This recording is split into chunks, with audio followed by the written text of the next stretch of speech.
गन्ने के अंदर जो मीठा रस भरा होता है वो जमीन से नहीं आता, बल्कि गन्ना उसे हवा और धूप से खुद बनाता है। तो शायद आप यकीन नहीं करोगे, लेकिन जरा सोचिए, किसान गन्ने की जड़ों में कभी चीनी नहीं डालता, मिट्टी के अंदर मीठा रस नहीं बहता और बारिश का पानी भी बिल्कुल मीठा नहीं होता। फिर एक पतला सा पौधा अपने तने के अंदर इतना मीठा रस आखिर लाता कहां से है? और अगर गन्ना खुद इतनी चीनी बना सकता है, तो बाकी पौधों के तने गन्ने जितने मीठे क्यों नहीं होते? यहीं से शुरू होती है नेचर की एक अद्भुत शुगर फैक्ट्री। असल में गन्ने की कहानी उसके तने से नहीं, बल्कि उसकी हरी पत्तियों से शुरू होती है।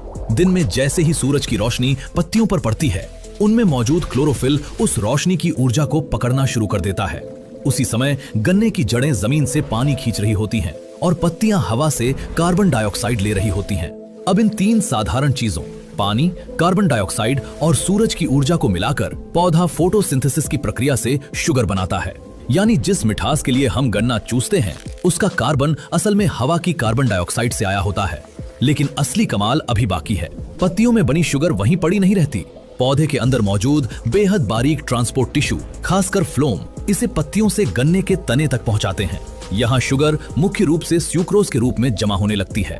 गन्ने का मोटा तना एक तरह के प्राकृतिक स्टोरेज टैंक की तरह काम करता है, जहां उसकी कोशिकाएं पानी के साथ बड़ी मात्रा में सुक्रोज जमा कर सकती हैं।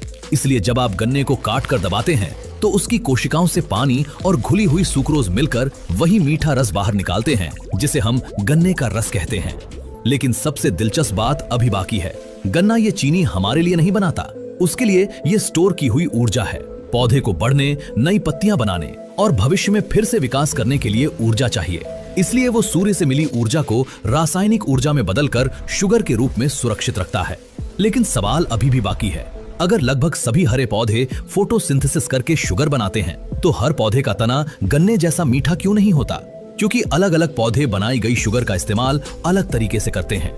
कोई उसे फल में जमा करता है, कोई जड़ों में स्टार्च के रूप में, कोई बीजों में, और गन्ने ने इवोल्यूशन के दौरान अपने तने में बड़ी मात्रा में सुक्रोज जमा करने की क्षमता विकसित की।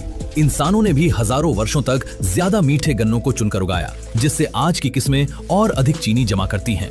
और शायद सबसे हैरान करने वाली बात यही है कि जब आप एक गिलास गन्ने का रस पीते हैं, तो आप सिर्फ पौधे का पानी नहीं पी रहे होते, आप उस ऊर्जा का हिस्सा ले रहे होते हैं, जिसे गन्ने ने महीनों तक सूरज की रोशनी पकड़कर, हवा से कार्बन लेकर और जमीन से पानी खींचकर अपने तने में जमा किया था।